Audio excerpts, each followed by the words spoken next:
Alright, how's it going, guys? We are here in the middle of our live stream, and we are going to make our first item extender. And I wanted to show you guys setting it up since we've done the fluid extenders, but we haven't done item ones before. I figured I would record this, and we're going to do today's episode is going to be a little bit of a hodgepodgey mess because I'm going to record it as we're doing the live stream, and so I will cut from one part to another for the next thing for you guys to see that we're doing. We're just getting some work done around this place, and the main thing we're doing right now is we're moving our dust wall out one, and we're putting in ultimate pipes instead of the brass or the black bronze, and making sure that they're all connected to the back. And this row will move out one as well. I'll show that later in the video. And that way every one of these can be filled from the back like this, but then we can also output to the bottom. So this row will actually be up here. And then that top row won't exist anymore. We'll probably have to start going around the corner there. But I've got all the elements moved down onto this row here. So at this pipe, we have our stone dust. And then these are all alloys on this side. And everything from here down is an element that eventually will go to an actual periodic table somewhere. I haven't decided how I'm going to do that yet. But I'm wanting to... We had that issue with the cobalite filled up. Well, I have it roasting, and we need to get these three elements over there. So I decided I was going to put this pipe in here to get it back over here. But I don't want anything looking at that pipe as a destination. So we're going to put our extender here, and then we're going to open it this direction, and that'll say basically that this is the destination. And then we do this because anything that goes in this side has to go out that side there. Because remember, with an extender, whatever the main face is, the one that the regular wrench works on, that is what it's extending. So by opening that main face to the ultimate pipe, it is an extension of that pipe. And then anything that goes into it will come out of it. Now the question is, did I... because I kind of forgot that part. That didn't work. Make sure, yeah, I did open it. Okay. I'm a little forgetful. So now that that's open, that means that if we cut this pipe going that way, anything that comes out of here will go into that pipe and over there. So we're going to break this one out of here, and we're going to move it to right here. And now when this throws out the next one, it should go in there. And hopefully it wasn't already... Okay, now it's trying to send out the other ones, so we got to get that moved over there too. And now that will go in here once we get this pipe set up. And by the way, I had to make a new wrench because I completely forgot. Ultimate is a tier 3 material, so therefore it needs a tier 3 wrench. We're going to go ahead and tape this one.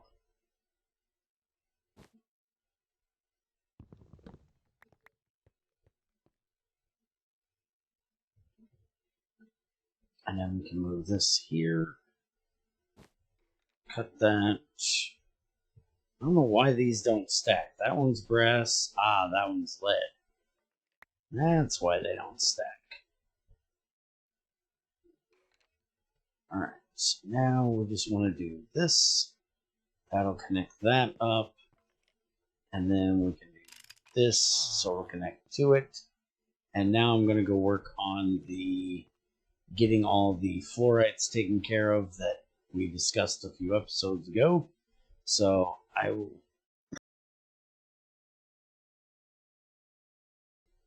Perfect timing for my cough. I'll be back in a little bit, show you some more progress. Okay, so I told you guys that I needed to get a mass storage made for the bauxite. I have now done that. So now all of our bauxite can go in there, and if I do a monkey wrench on it, that'll then dump the bauxite into here. I just need to go hook this up to the main pipe now, which I have gotten a lot of work done to. So we're going to connect right here, and then the bauxite should go through there. So I ended up moving the filter down here. I've got all the things filtered along with the blue phosphorus and the gloomstone, so they will all go through and get dealt with now. And hey, look, now we got that done. That one is finally empty, so this is where we're at for the moment. Still trying to get everything moved out to this front line. Just mainly have to get the gems up top done, which a lot of those are going to go downstairs, and this last little bit either up on that line or down here. But I'm running out of ultimate pipes. We're going to have to use brass for some of the less common stuff. But that is it for this bit. I'll be back with you when I have more. Alright, so we finally have it all sorted out, at least for what we're going to do for now. We can now output from the bottom of each one. I still have to move the gems that are up top, but most of them are going to be either electrolyzed or we're going to be saving them for making actual gems back out of them.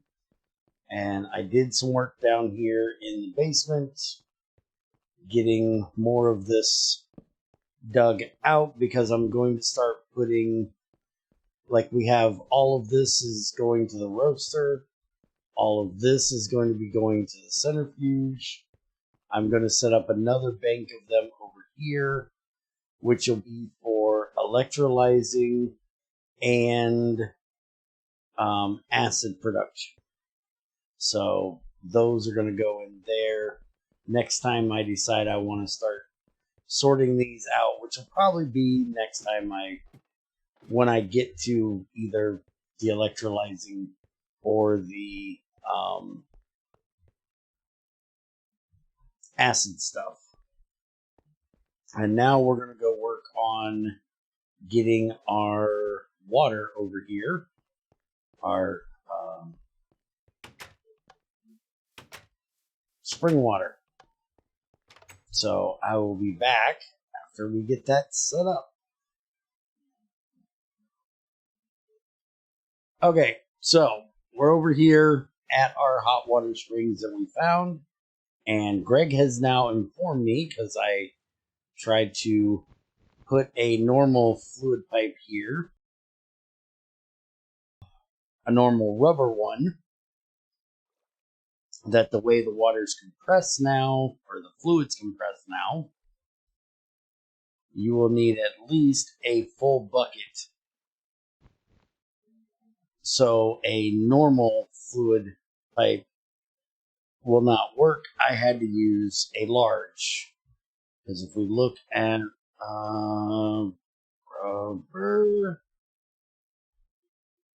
large rubber fluid pipe can do 1200. So that's a whole bucket at a time.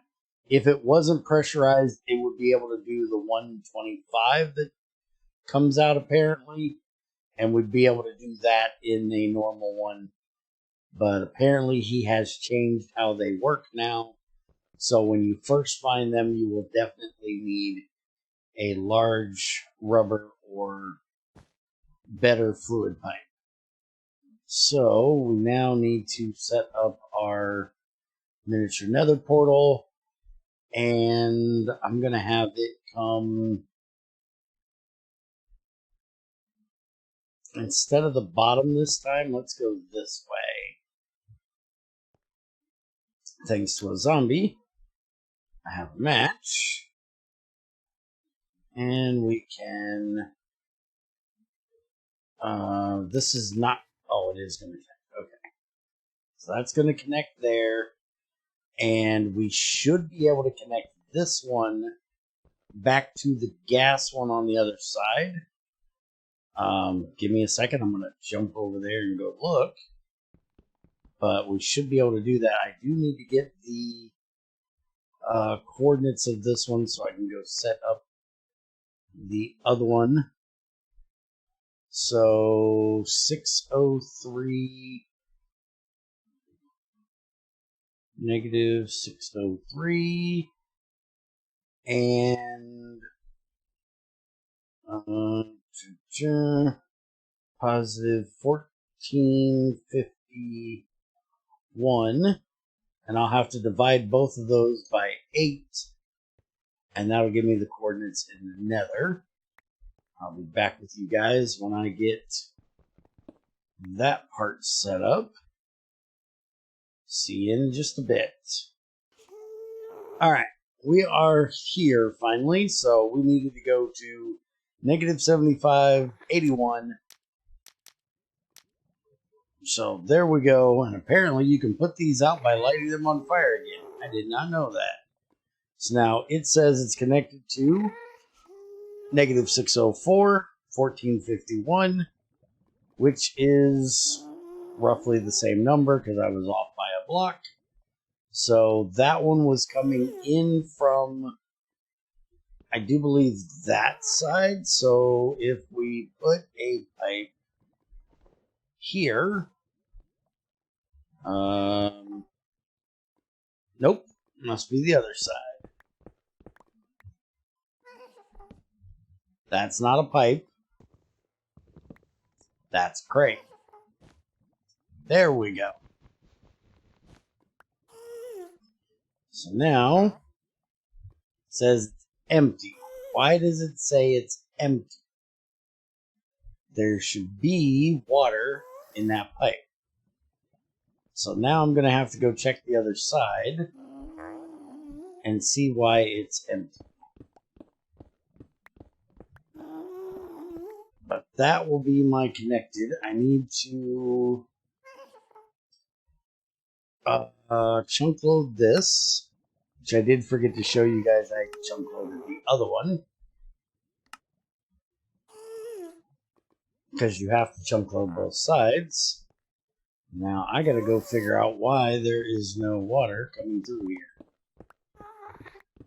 And then I will run a pipe all the way down through here. And I looked at the one where the gas is going, and we most definitely can use that same one and just have it come into the side, because on this one we have it going in through the bottom, so it's coming out in the overworld from the top. So if we run this one in from this side in the overworld, we can have it come out that side. So that's what I'm going to end up doing. So let me go figure out how I messed this connection up over here, and we'll get this done. Alright, so there is our pipe. I figured out what the issue was. When it tried to connect here, it's because it's open to air on the other side. If you see here, it won't try to connect to those because there's a block on the other side there. So it actually connects from the back. So you can see we now have hot spring water in our pipe, and I got the pipe ran all the way down and connected to this side. So now if we go into the overworld,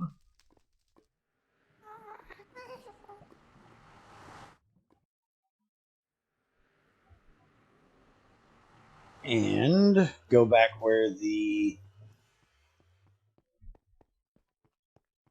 gas tank is, which we're actually running more gas than what we are making or collecting, because our tank is actually going low. But now if we connect this here, we have hot spring water there. So what we're going to do is we are going to use this hot spring water to help relieve some of the work off of the gas, because we are going to make a heat exchanger.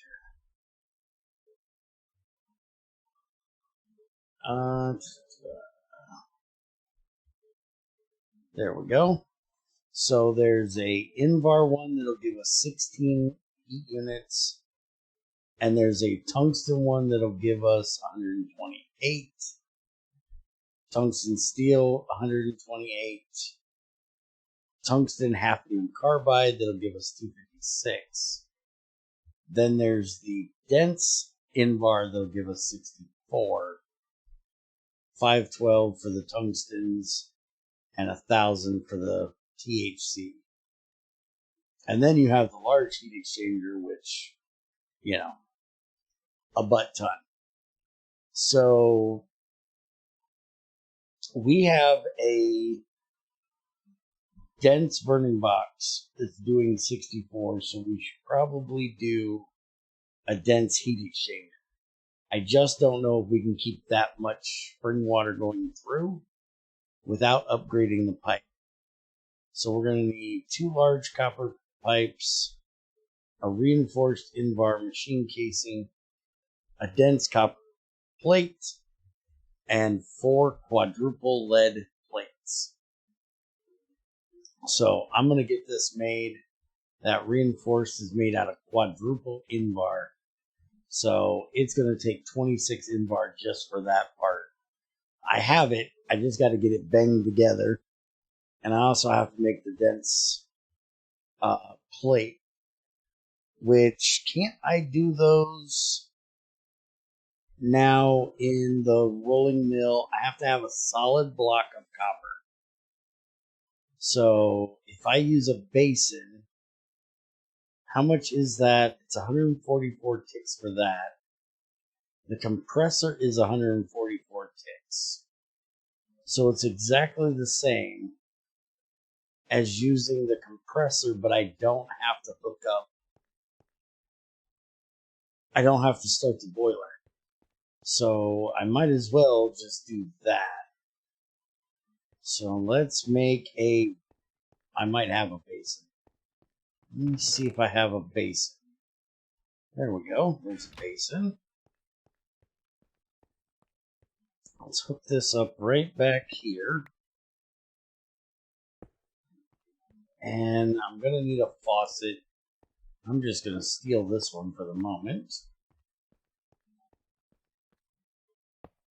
And let's try this out.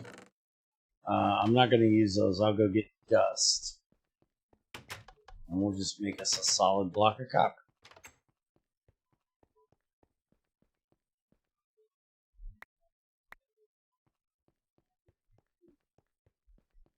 Alright, I'm going to save you guys from having to watch me do this.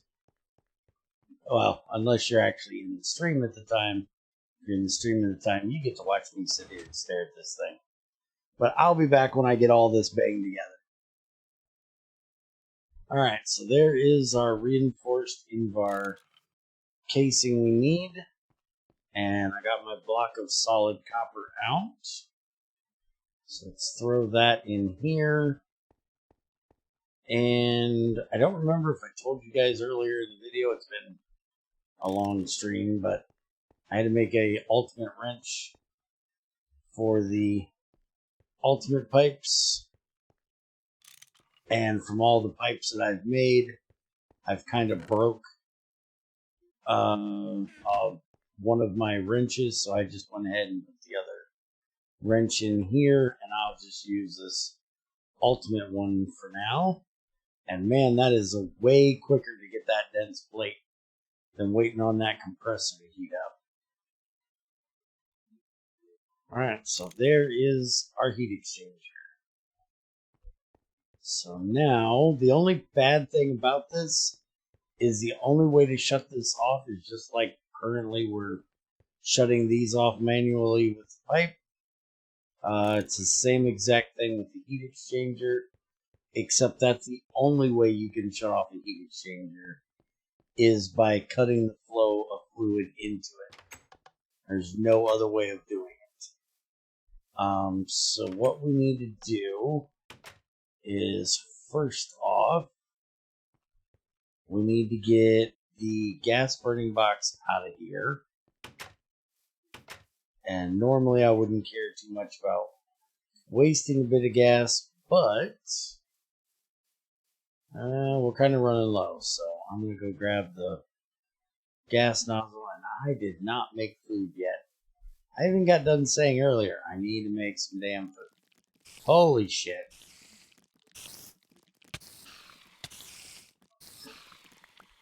Now, you two I'm not worried about.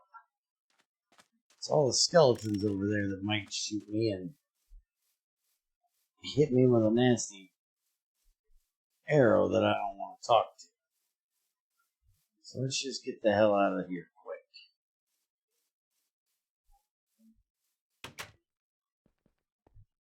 I normally have reserve food in my bag, but I ate all it today too.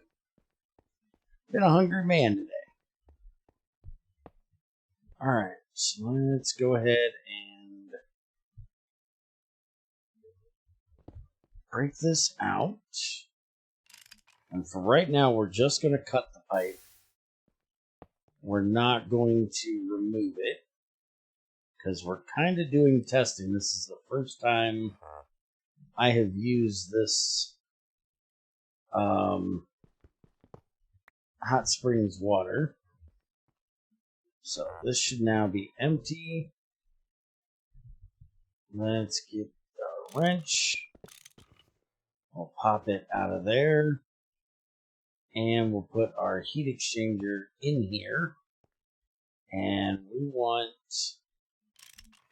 face like that. No. We want it face like this. Because this is the output. So we're going to have, if we look up, I probably could have left that right where it was.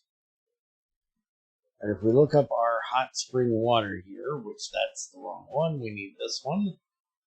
We can run that through a heat exchanger. It's only going to give us 2 8 heat units per tick out of 1 liter. But it's also going to give us that 1 liter of water back as regular water. So we're actually going to attempt to cut the water supply from the back and use the water that we're taking the heat from to supply into make our distilled water. So we're going to put this here, connect there, and this is going to look a little janky for the moment, but that's kind of the way it has to be. And then I need to figure out where our, there it is. So that's where we need to connect to, is right there. And for right now, since we're just testing,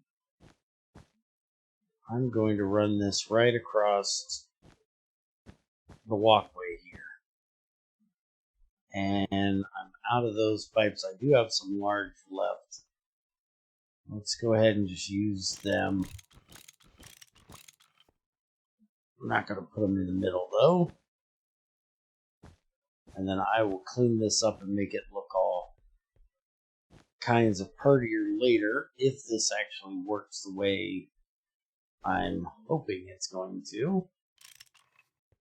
Alright, so there we go. And it looks like it's keeping it full.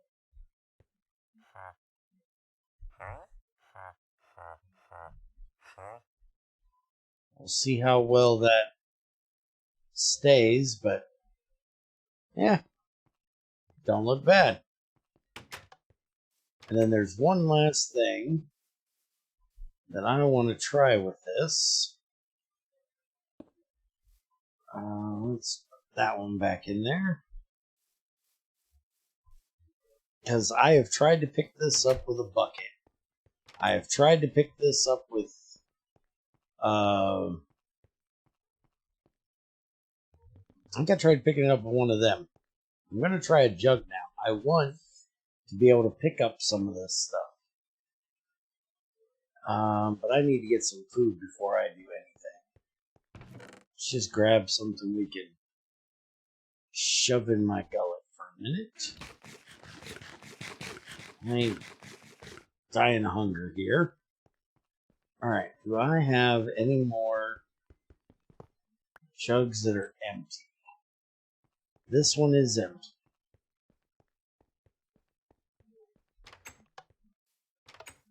Alright.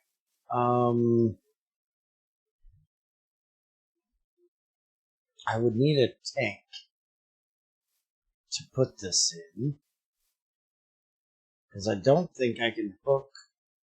And I don't have a tank open. Well, let's actually just... I'm going to ride over and I'll be right back with you. Okay, so it is possible I can pick it up. Now, the question is, can I put it back down? No, I can drink it. I can't place it. Drinking do anything? Did that really give me resistance 3?